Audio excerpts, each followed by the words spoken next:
Wa binani ani nani ani dɔrɔmɛ 16 o de juru b'i la. Wa binani nani ani dɔrɔmɛ 16 o de juru bɛ maliden bɛɛ lajɛlen na. An bɛ don min na i n'a fɔ bi. Salut les amis, bi vidéo bɛna kuma juruko de kan. Juru min bɛ Mali la, mais an ma an da tu fana Faransi la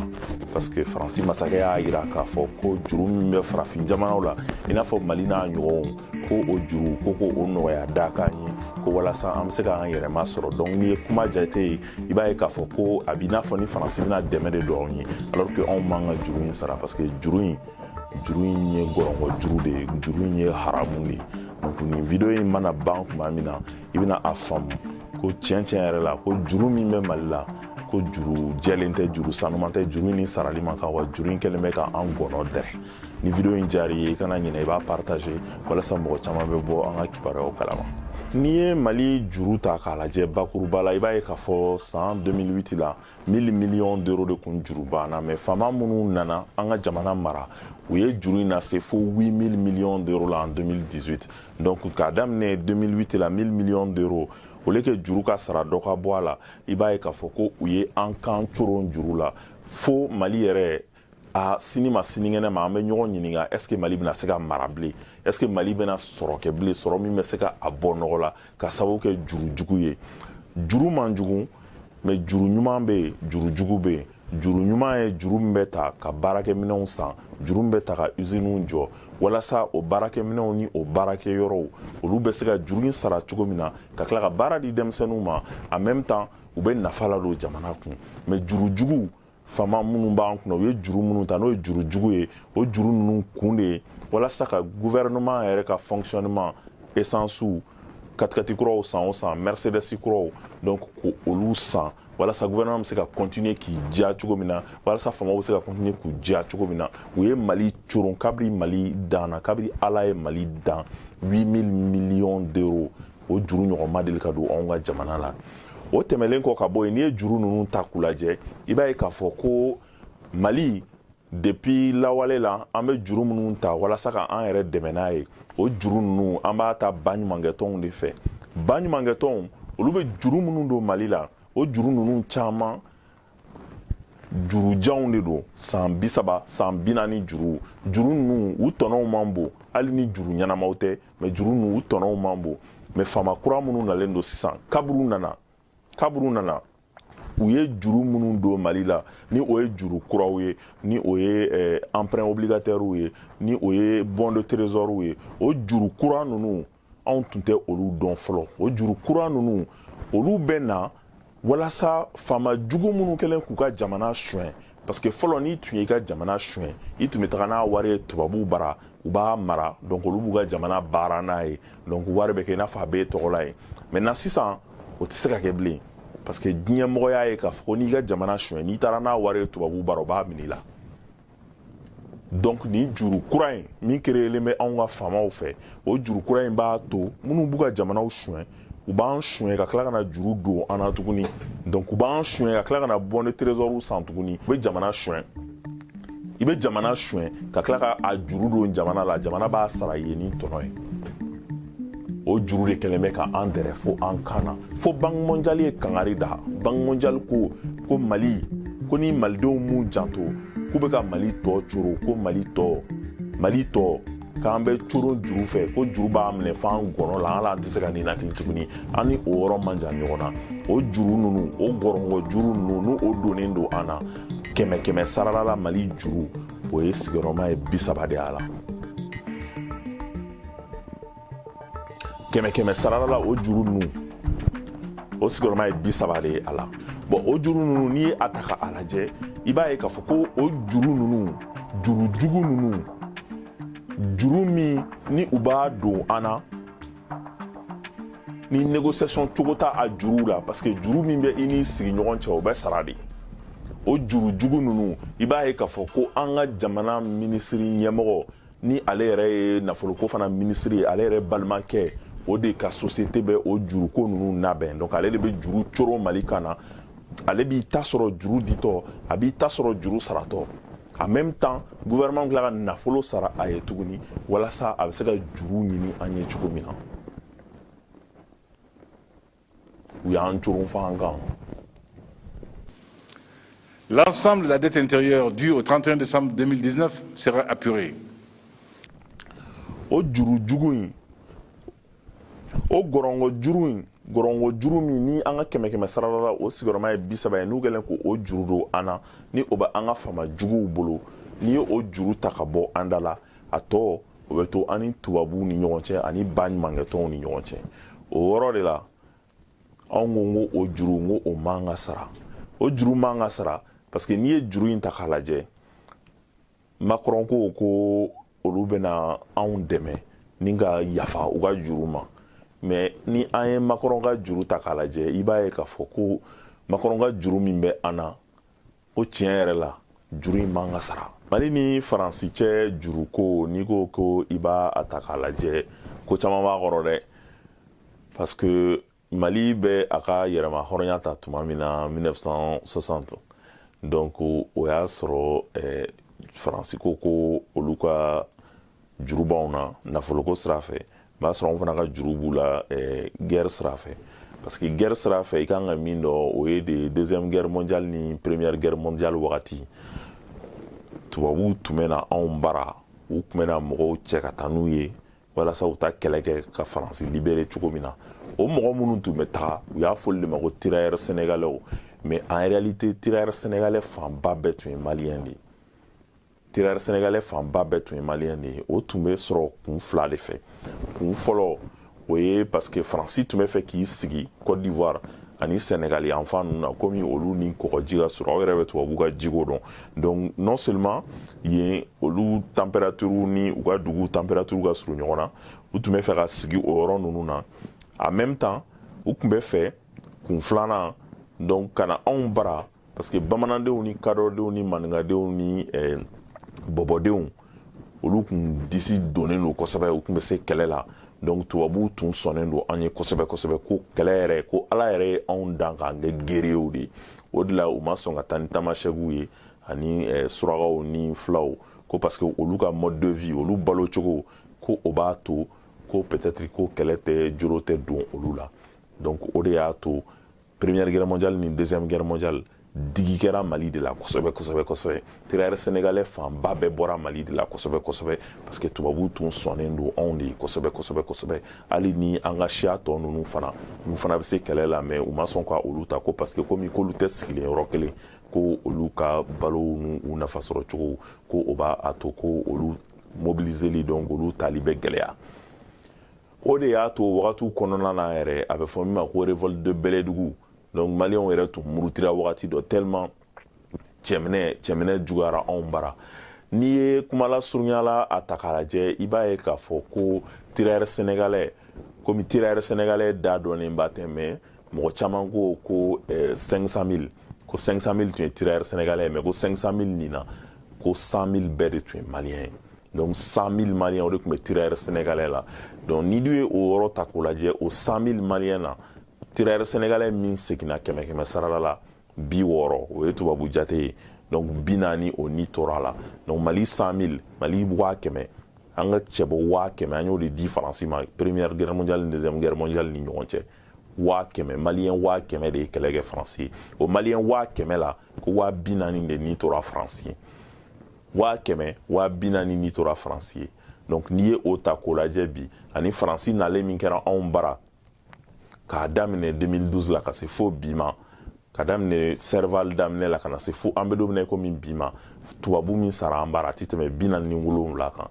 anw ka 40 sara olu ka 40 ni dɔɔni sara anw bara yɛrɛ kɔni juru ma sara donc an ka juru bɛ Faransi la hali bi joli sira fɛ donc an ka juru bɛ Faransi la hali bi joli sira fɛ. Parce que moi je n'oublie pas que lorsque la France a été elle-même attaquée, lorsqu'elle cherchait des soutiens, des alliés, lorsqu'elle était menacée pour son unité territoriale, qui est venu alors? C'est l'Afrique, c'est le Mali. Merci, merci au Mali. Nous payons aujourd'hui notre dette à votre égard. Nafoloko sira fɛ n'i ko i bɛ mali ka juru ta k'a lajɛ juru min bɛ an kan na 44 ani dɔrɔmɛ 17 min b'i la pratiquement n'i kan k'o sara n'i bɛ o sara n'i ka salaire ye n'i bɛ o sara n'i ka taxes ye ani ka impôts ye o 44 ni 17 in n'i ye o ta k'o lajɛ i b'a ye k'a fɔ ko o daminɛna kabiri an ka yɛrɛma hɔrɔnya ta kuma donc mali b'a ka yɛrɛma hɔrɔnya ta tuma min na o wagatiw faransi ko an ma ko a bɛ mali to an bolo a bɛ taa k'an ka dugukolo to yen ko mɛ ko a ye tɛrɛara sira min da a ye so minnu jɔ a ye ofisi labɛnni minnu kɛ donc ko fo an ka o wari de sara banque mondiale ye parce que o y'a sɔrɔ tubabuw tun y'o juru ta banque mondiale fɛ deuxième guerre mondiale bannen walasa ka baaraw kɛ ani depuis première guerre mondiale wagatiw ni plan Marshall wagatiw donc ko fo anw ka o juru de sara u ye o juru transféré anw ka jamana ninnu de tɔgɔ la donc an ka jamanaw créera ni juru ye o juru ninnu tɛmɛlen kɔfɛ ka bɔ yen komi n y'a f'i ɲɛna n ko juru jugu bɛ yen juru ɲuman bɛ yen n'i ye juru ta ka mobili san ka bon d'essence san o ye juru jugu ye n'i ye juru ta ka usine créer o ye juru ɲuman ye donc Modibo Keyita anw ka guide ale ye juru ta mali teridugu dɔw fɛ ni o ye irishila ye ani chinois olu ye juru don an na ka sɔrɔ hali tɔnɔ t'a la walasa Modibo bɛ se ka usine 57 bila sen kan usine 57 usine 57 Modibo Keyita o de bila sen kan ni juru ye o laɲini tun tɛ dɔwɛrɛ ye walasa maliden bɛɛ bɛ se ka baara sɔrɔ cogo min na usine ninnu u bɛ baara kɛ n'u ye baara kɛ u bɛ tɔnɔ min sɔrɔ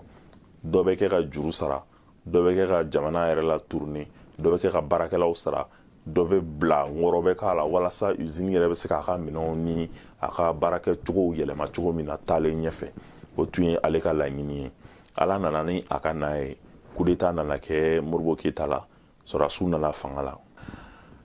donc sɔrɔdasiw nalen fanga la i b'a ye k'a fɔ ko sɔrɔdasiw ma se ka société ninnu gérer société ninnu géreli nana gɛlɛya sɔrɔdasiw bolo parce que u nana ni yuruguyurugu ni surɔfɛn minɛ surtout mɔgɔ minnu tun bɛ société ninnu ɲɛmɔgɔya la a dɔnniya tun t'u la a kalan tun t'u la donc société ninnu nana kɛ gouvernement bɛ wari ta a kɔnɔ walasa ka fonctionnaires sara gouvernement bɛ wari ta a kɔnɔ walasa ka bon d'essence san gouvernement wari ta a kɔnɔ walasa ka mobilibaw san société ninnu minɛnw nana kɔrɔ minɛnw tɛ falen baarakɛlaw tɛ former société ninnu bɛɛ nana bin maintenant société ninnu binnen gouvernement cogoya wɛrɛ tun t'a bolo a y'i ɲɛsin tubabu jamanaw ma o wagati parce que o wagati o y'a sɔrɔ faransi tun bɛ fɛ ka fanga sɔrɔ anw ka jamana kɔnɔ ani jamana wɛrɛ caman donc olu tun nana anw bara u bɛ juru don an ka gouvernement ma gouvernement b'o juru dɔ ta ka taa juru kɔrɔ ninnu sara minnu kan ka kɛ ka usines jɔ en même temps gouvernement mɔgɔ wɛrɛ b'u diya o juru wari tɔ la donc k'a daminɛ 1968 la ka na se fo 1980 ma pratiquement an ka juru kɛmɛ sarada la donc a nana bonya ni fo 175% ye donc juru nana kɛ fo 175% ye mais n y'a f'i ɲɛna cogo min na minnu b'an kunna bi olu y'an coroni min kɛ kabiri ala y'an dan o ɲɔgɔn ma deli ka kɛ parce que an tun bɛ kaba Musa Tarawele t'a la mais ninnu bɛ ka ko d'an kan bi mara la ni a bɛ se ka lakale yɛrɛ da la ni an tɔ tora nin kɔfɛ mara la n'a bɛ se ka lakale da la donc 175% Musa Tarawele ye an ka juru labɔ Modibo Keyita b'a d'a ma tuma min usine ninnu juru bɛɛ lajɛlen ani juru minnu ni tubabuw ye olu jagoya don an na donc n'o tun ye 55 milliards ye de francs CFA donc kana fo 151 milliards la juru bɛɛ lajɛlen min tun b'an na n'o tun ye 55 milliards ye donc Musa Tarawele y'o gun ka n'o bila fo 151 milliards la 1980 diɲɛ nafolotigiw diɲɛ jamanabaw u y'a décidé tilese kuncɛ ko ka dɔ fara u ka juruw tɔnɔ kan u ye dɔ fara u ka juruw tɔnɔ kan donc u b'a fɔ de ma ko crise de la dette donc o nana kɛ anw ka jamanaw an dɛsɛra parce que ni i ka sɔrɔ kɛmɛ sarada la n'i bɛ 50 kɛ ka juru sara balo t'i ye tuguni o nana kɛ cogo min na o y'a to banque mondiale ni FMI olu bolila ka na an ka jamanaw kɔnɔ k'olu bɛna an ka jamanaw dɛmɛ olu bɛna an ka jamanaw dɛmɛ faamaw sɔnn'o ma Musa Tarawele sɔnn'o ma u y'a fɔ de ma ko programme d'ajustement structurel donc olu nalen o y'a sɔrɔ nin société 57 ninnu ni guide ye minnu créé olu ko olu bɛɛ feere parce que société ninnu tun si tɛ ka gérer ka ɲa a wariw tun bɛ dun a nafa tɛ sɔrɔ a la donc olu ko k'o feere kun fila de bɛ société ninnu feereli la fɔlɔ gouvernement a bɛ jɛ sɔrɔ parce que mɔgɔ minnu bɛ société sa u bɛ dɔɔnin di n'i y'a jateminɛ Tomota ye Icoma san a ye dɔɔnin di donc mɔgɔ fɛn fɛn bɛ société ninnu sa u bɛ jɛ dɔɔnin di filanan baarakɛla fɛn fɛn bɛ baara kɛ société ninnu kɔnɔ ni olu tun ye fonctionnaire n'olu bɛ sara donc gouvernement o charge bɛ bɔ gouvernement kan donc ni gouvernement ka charge dɔgɔyara a ye jɛ dɔɔnin sɔrɔ jurumantigiw olu ka juruw bɛ se ka sara programme d'ajustement ninnu kun bɛɛ de filɛ nin ye banque mondiale nana 80 ninnu wagatiw la ka na ni o programme d'ajustement ye u ye société ninnu bɛɛ feere société ninnu feerelen kɔfɛ o ma na ni nafolo ye jamana kɔnɔ o m'a to gouvernement k'i yɛrɛ sɔrɔ walasa a bɛ se ka juru sara cogo min parce que juru tun kɛlen k'a kan dɛrɛ ka ban o sira de fɛ Mali Musa Tarawele u donna CFA la donc u bɔra franc malien na Gidi ka wari o ko banna o wagati u donna CFA la 84 maintenant Mali dontɔ CFA la Faransi ka arnaque bɛ bɔ o yɔrɔ de la Mali dontɔ CFA la n bɛ o misali kelen ta a b'i n'a fɔ sisan n'i ye duba dɔ ta duba in kɔnɔ sisan duden bɛɛ bɛ balo mangoro la e tun bɛ balo i ka namasa la e ko i fana bɛ fɛ ka don mangoro dun na mais mangoro t'e bolo fɔlɔ donc i bɛ taa se dutigi ma t'a fɔ dutigi ɲɛna ko ne fana bɛ fɛ ka don mangoro dunni na mais ne kɔni namasaden 4 de bɛ n bolo dutigi b'a f'i ɲɛna ko walasa i ka don mangoro dunni na ale ka du kɔnɔ ko fo i ka mangoro den 6 i k'o kɛ bilankɔrɔ ye ale bolo mangoro den 6 namasaden 4 kɔni b'e bolo o mangoro den 6 o bɛ kɛ bilankɔrɔ ye ale bolo a tɛ da o dɔrɔn ma a b'a f'i ɲɛna ko komi namasa b'e bolo ko a b'i ka namasa minɛ ko e ka namasa den kelen ko a b'o minɛ mangoro den kelen donc e b'i ka namasa den 4 di a ma e ka namasa den 4 di a ma komi mangoro den 6 kan ka bila ale kɔrɔ walasa i ka don mangoro dun na fila t'i jɛ wa o mangoro den 2 min b'i jɛ a b'a f'i ɲɛna ko problème t'o la k'a b'o juru don i la a t'i n'a fɔ a b'o ta k'o d'i ma dɛ komi i bɛ ka bilankɔrɔ min kɛ ale kɔrɔ walasa i ka yamaruya mangoro dunni na donc a b'a f'i ɲɛna ko a b'i ka namasa 4 minɛ i la ko a ka ɲi ten k'e bɛ se ka mangoro dun du kɔnɔ ko nka ko ale ka mangoro den 2 juru bɛ e la an ni Faransi ka juru daminɛna o cogo de la 84 donc Mali ko k'a bɛ don CFA la tubabu ko an ma ko u b'a fɔ min ma ko fond de garantie donc o ye wari min bɛ bila u kɔrɔ walasa an ka nafolo ko o bɛ se ka tɛmɛ olu baara cogo u bɛ se ka o yamaruya cogo min na donc stock mun tun bɛ anw bolo franc malien min tun b'anw bolo o tun tɛ u ka laɲini t'a bɔ n'a tɔ u ko k'u b'o juru don anw na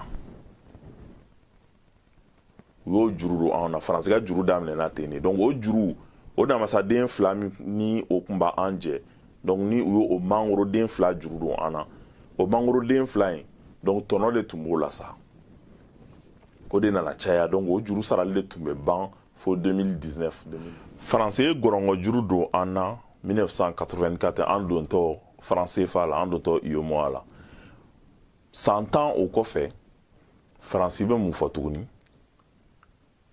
o y'a sɔrɔ an bɛ ka mangoro 2 min tun juru banna an bɛ k'o juru sara o n'a tɔnɔ o tun bɛ ban 2019 san 10 84 kɔfɛ 94 Faransi bɛ mun fɔ ko anw ka mangoro ninnu k'olu fɔsɔnnen don k'anw ka mangorow fɔsɔnnen don ko anw ka mangoro den kelen k'o t'ale ka mangoro den kelen bɔ bilen k'anw ka mangoro den kelen k'o tɛ ale ka mangoro den kelen bɔ bilen k'anw ka mangorow fɔsɔnnen don ko o wagati ko komi k'anw ka mangorow fɔsɔnnen don ko anw ka mangoro den 2 k'o de bɛ bɛn ale ka mangoro den kelen ma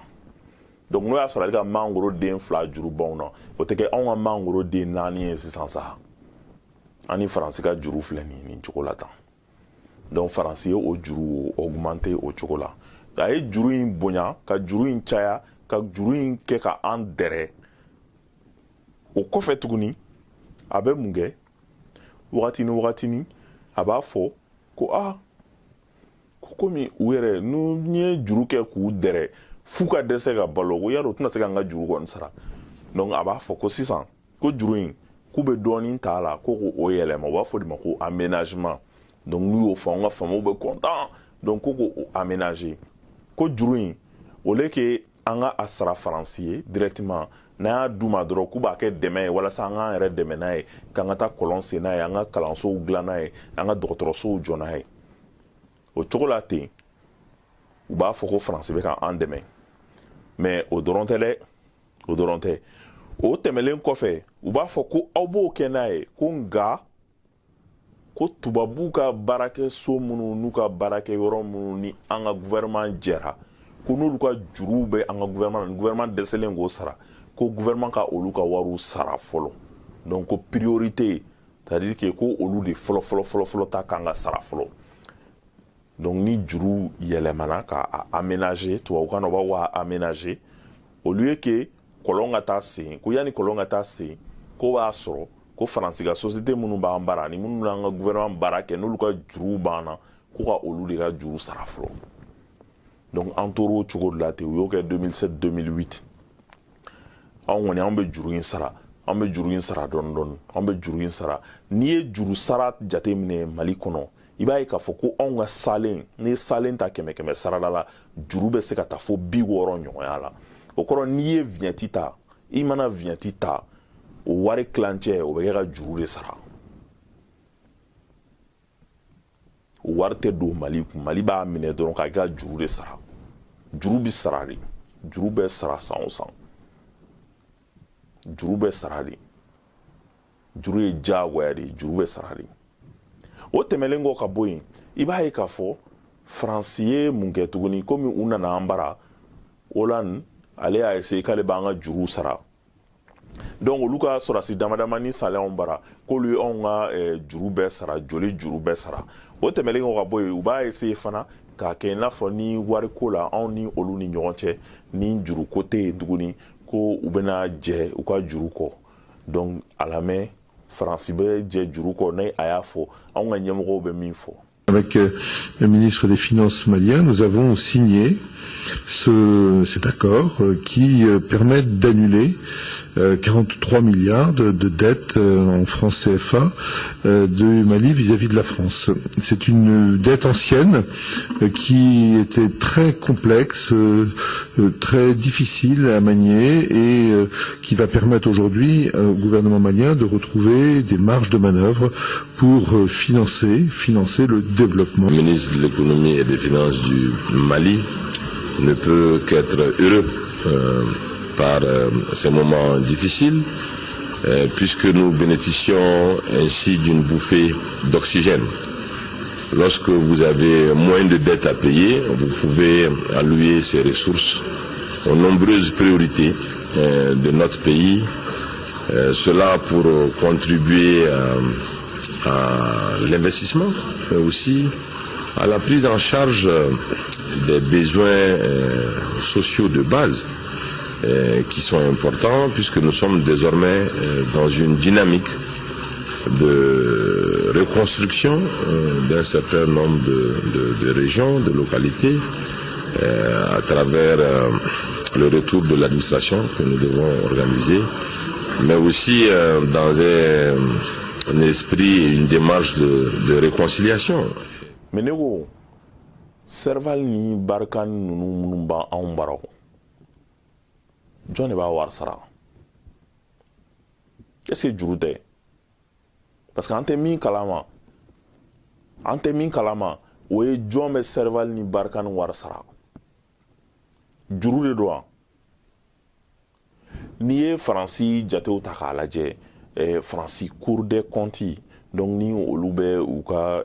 wariko n'u ka cakɛdaw kɔlɔsi olu ye a yira k'a fɔ san 2014 la ko faransi ye kɛlɛ min kɛ Mali bara faransi nana o san 2014 dɔrɔn ye dɛ k'o bɛ bɛn 450 millions d'euros ko faransi ye kɛlɛ min kɛ Mali kɔnɔ ko o de taara u ka budget kɔnɔ ka don a la mais bakuruba la France ye kɛlɛ min kɛ ko a bɛnna 647 millions d'euros de ma 647 millions d'euros mais olu ka budget o ye 460 millions d'euros ye donc o différence in jɔn b'o sara est-ce que France an ka faamaw ma o kɛ juru ye k'o don an na anw kan ka min sara anw denw kan ka min sara mɔgɔ si tɛ o ɲɛdɔn tant que an ma juru ninnu auditer mɔgɔw ye Musa Tarawele gɛn démocratie ko la mais n'i ye démocratie ko bɔ a la ajustement structurel Banque mondiale ka gɔrɔngɔ juru o min y'a to dutigi baden taara chômage la o min y'a to baara tɛ créera Mali kɔnɔ tuguni o juba b'a la Musa Tarawele gɛnni kɔfɛ phase 2 phase 3 ani phase 4 o bilala sen kan k'a daminɛ 92 la ka na fo 2016 la an ka société baw bɛɛ bɛ ka feere Banque mondiale ka laɲini na Banque mondiale mɔgɔw yɛrɛ mana na u bɛ content u b'a fɔ ko an ka faamaw ko école ɲumanw don ko école ɲumanw don o bɛ ka kɛ jamanadenw kɔ kan wagati sera an ka wuli k'an jɔ wagati sera i ka fara anw kan an ka wuli k'an jɔ juru fɛn fɛn donnen don Mali la nin san 10 in kɔnɔ juru nin ka auditer an ka juru in larawi k'a lajɛ juru in donna an na condition jumɛn na juru in tagara sira min fɛ parce que juru in bɛ ka sara de an bɛ ka salon ni salon na sini ni san 10 tɛmɛlen juru sara bi o juru de bɛ k'a to ekɔliso tɛ ka se ka jɔ o juru de bɛ k'a to minɛnw tɛ ka se ka san ka banabagatɔw furakɛ o juru de bɛ k'a to bi gouvernement wari tɛ compte kɔnɔ parce que juru de fɔlɔ bɛ sara ni wari sɔrɔla juru de fɔlɔ bɛ sara an bɛ dɔ sara ka dɔ ta o de la ni nin video diyar'i ye lien bɛ duguma i b'a cliquer a kan i b'an ka formulaire rempli walasa an bɛ wuli k'an jɔ ka kɛlɛ kɛ kɛlɛba kelen ye juru fɛn fɛn donnen don Mali la san 10 laban in kɔnɔ juru n'u ka auditer allez k'an bɛn. Nous estimons que la dette s'analyse d'abord de par ses origines. Les origines de la dette remontent aux origines du colonialisme. Ceux qui nous ont prêté de l'argent, ce sont ceux-là qui nous ont colonisés. Ce sont les mêmes qui géraient nos États et nos économies. Ce sont les colonisateurs qui endettaient l'Afrique auprès des bailleurs de fonds, leurs frères et cousins. Nous étions étrangers à cette dette. Nous ne pouvons donc pas la payer. La dette, c'est encore le néocolonialisme où les colonisateurs se sont transformés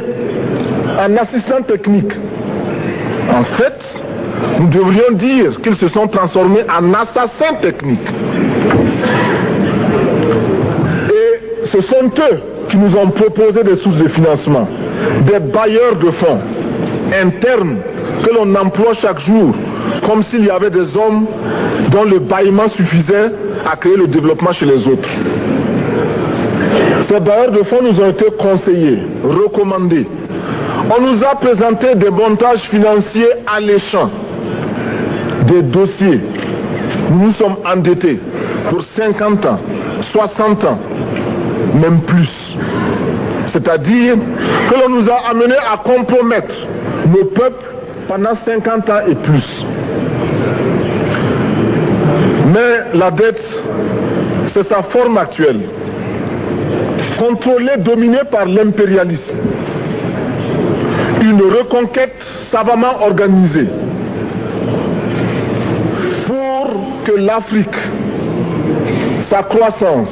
son développement obéissent à des paliers, à des normes qui nous sont totalement étrangères, faisant en sorte que chacun de nous devienne l'esclave financier, c'est-à-dire l'esclave tout court de ceux qui ont eu l'opportunité,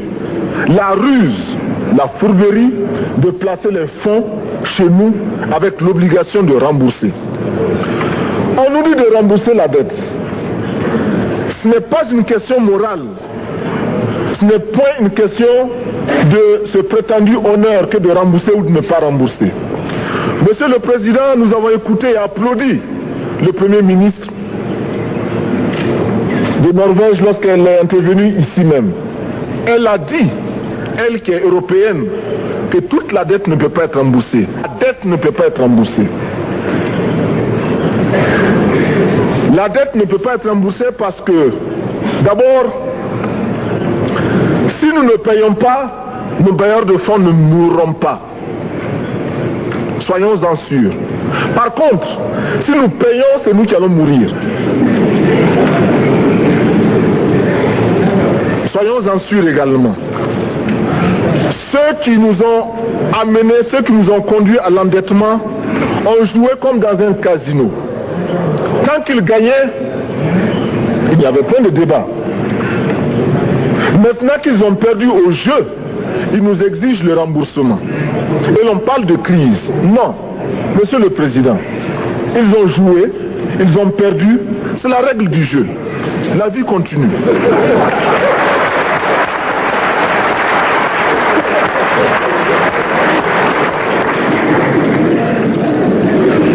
Nous ne pouvons pas rembourser la dette parce que nous n'avons pas de quoi payer. Nous ne pouvons pas rembourser la dette parce que nous ne sommes pas responsables de la dette. Nous ne pouvons pas payer la dette parce qu'au contraire les autres nous doivent ce que les plus grandes richesses ne pourront jamais payer, c'est-à-dire la dette de sang. C'est notre sang qui a été versé. On parle du plan Marshall qui a refait l'Europe économique. Mais l'on ne parle jamais du plan africain qui a permis à l'Europe de faire face aux hordes hitlériennes lorsque leur économie était menacée, leur stabilité était menacée. Qui a sauvé l'Europe? C'est l'Afrique. On en parle très peu. On en parle si peu que nous ne pouvons pas, nous, être complices de ce silence ingrat.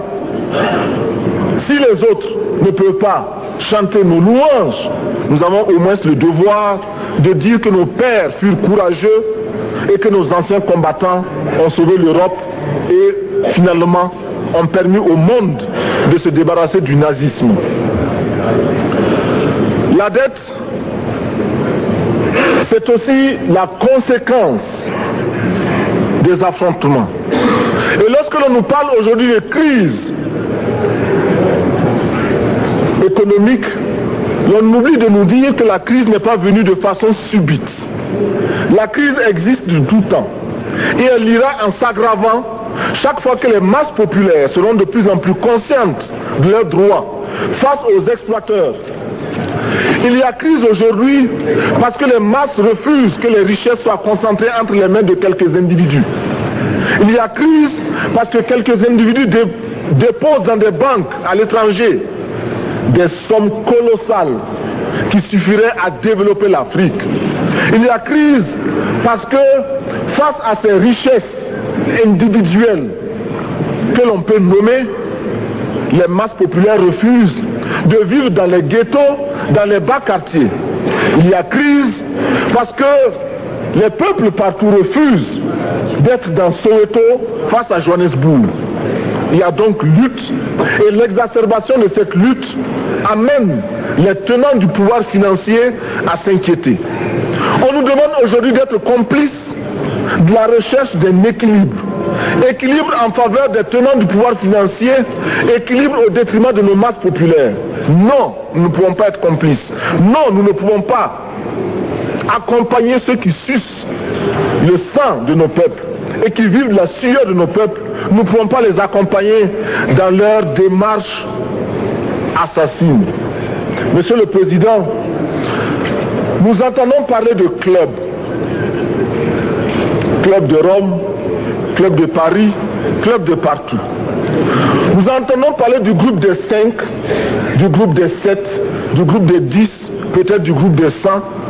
et que sais-je encore. Il est normal que nous créions notre club et notre groupe. Faisons en sorte que dès aujourd'hui,